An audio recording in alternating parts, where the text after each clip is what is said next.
काय जो स्वतःच्या आई वडिलांची सेवा करत असेल अनन्य भावाने, तो कुंडलिका आहे का? कुंडलिकाने केलं काय? एवढा प्रसंग आला होता, आई बापाच्या गळ्यात बांधून दोरी घेतले बायकोला खांद्यावर.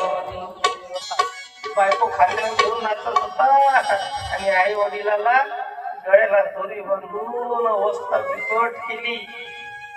पण एक दिवस असा येतो की माँ तो माँ होती है और बीबी सिर्फ बीबी होती है. माता आई ईश्वर आणि आत्म्याचं दर्शन साक्षात जिच्या जवळ होतं ती आई.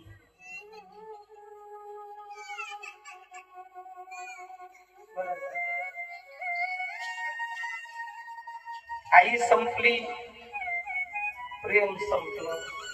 बाप गेला, आधार संपला. लक्षात ठेवा हे शब्द. आई गेली, प्रेम संपलं आणि बाप गेला जीवनातून, आधार संपला. जोपर्यंत बाप जिवंत आहे ना घड्या, तोपर्यंत माणसाला कशाची भीती वाटत नाही. तो म्हातारा असू द्या, पण कधीच टेन्शन वाटत नाही की आपल्यावर जिम्मेदारीचं ओझ आहे. ज्या दिवशी आपला बाप निघून जाईल, स्वतः बाप होऊन मला मोकळं काय अवस्था असते. सुरुवातीला माणूस जेव्हा बापाच्या छत्राखालीत वाढतो ना, त्यावेळेला असा प्रेशर असतो माणसामध्ये, एवढा गरम दिमागाचा असतो माणूस. हातातला मोबाईल सुद्धा दणकन पडत असतो. जेव्हा आपण बाप होतो तेव्हा एक फोकलेला मोबाईल सुद्धा चालवावा लागतो. का? जिम्मेदारीचं ओझं. त्या गोष्टी लक्षात घ्या. तुम्ही माहेरात तुम्ही जा, जोपर्यंत तुमची माय आहे, म्हातारी असू द्या, पण तुम्ही गेल्यानंतर खाली माझी पोरगी अशी कवटाळून तुम्हाला जात असताना जेव्हा परत निघाल, तेव्हा तुमच्या पिशवीमध्ये थोडेसे पोहे देईन, थोडीशी डाळ टाकून देईन. ती अशी घड्या केलेली नोट असते, तिच्याकडे 10 रुपयाची अशी चुरगडलेली, ती चुरगडलेली नोट देईन. बाई, नातवासाठी खाजा घेऊन जाजो. पैसे किती देते महत्वाचं नाही, तिचं प्रेम बघा, ती राखून ठेवत असते. लोक तिच्यासाठी बिस्किटचे पुढे देत असतात, त्याच्यातला बिस्किट पुढा ठेवत असते आणि जात असताना हळूच देते. तिला सांगू नको, ती घेऊन जाईल तुझ्या मुलासाठी होईल. तुमचे आई बाप जाऊ द्या माहेरातून, मरू द्या, भावाची मोठी माळी असू द्या, मोठ्या घरात जा. तुम्हाला पोरकेपणा जाणवल्याशिवाय राहणार ही अवस्था आहे. चला पंढरपूरच्या मंदिरामध्ये कुंडलिकाचं दर्शन सांगितलं. काय केलं कुंडलिकानं? आई वडिलांची सेवा. नंतर जा, पहिली पायरी आहे, आता तिथून जाता येत नाही, इकडून जावं लागतं. जात असताना सर्वात पहिले कानोपात्रीच्या झाडाचं दर्शन आहे. जी कानोपात्र एका वेशीची मुलगी आहे. समोर जा, गरुड नावाचा पक्षी आहे. त्या पक्षाला आपण जवळ घेतो काय? घेतो पक्ष्यांना जवळ? खूप कमी, खूप कमी.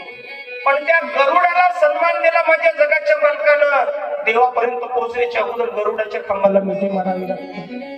गरुडाचे पायी हेवी वेळो वेळा डोई वेगी आणावा तो हरी, मज दिना ते उद्धरी.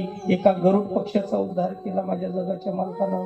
मग दर्शन पांडुरंगाचं आहे, मग रुक्मिणी मातेचं आहे. आणि तिकडून बाहेरून जर आला तर पहिली पायरी आहे नामदेवरायाची. कुणाची? नामदेवराय कोणत्या समाजाची? हा बोला ना. शिंपी.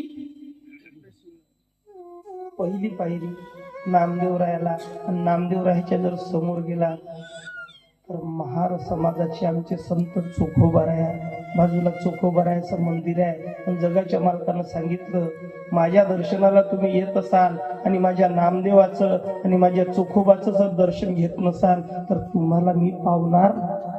माझं दर्शन अपूर्ण आहे. भक्ताला सन्मान माझ्या जगाच्या मालकानं दिला, तो हा पांडुरंग परमात्मा आणि तो हा वारकरी संप्रदाय. म्हणून दादांनो ऐका, इथे यातायाती धर्म नाही विष्णुदासा. इथे धर्माला प्राधान्य नाही, केलेल्या कर्माला प्राधान्य आहे. नामदेवराय देव झालेत, तुकोबाराया कुंडी समाजात येऊन देव झालेत, तेली समाजात जगनाडे महाराज येऊन देव झालेत, नावी समाजामध्ये संत सेना महाराज देव झालेत, माडी समाजामध्ये सावतोबा देव झालेत. कितीतरी तुम्हाला सांगू, या नरदेहाला आले पण ते देव झालेत. आपण नरदेहाला येऊन कमीत कमी माणसं तरी बनव. माणसं बनायला पाहिजे ना. पण आपण माणसं बनण्यासाठी माणसानं माणसं जोडावी. काय? माणसं बनण्यासाठी माणसानं माणसं जोडावी. आता खरंच सांगा, आपण जोडण्याचं काम करतो का तोडण्याचं? बोला बोला महिला म्हणता, जोडण्याचं का तोडण्याचं? हा, कमीत कमी कथेत तरी म्हणा जोडण्याचं, अजून तोडण्याचं सोडलं. कधी कधी कठीण कठीण प्रश्न सुद्धा माणसं जोडण्याच्या सवयीमुळे सॉल्व होत असतात.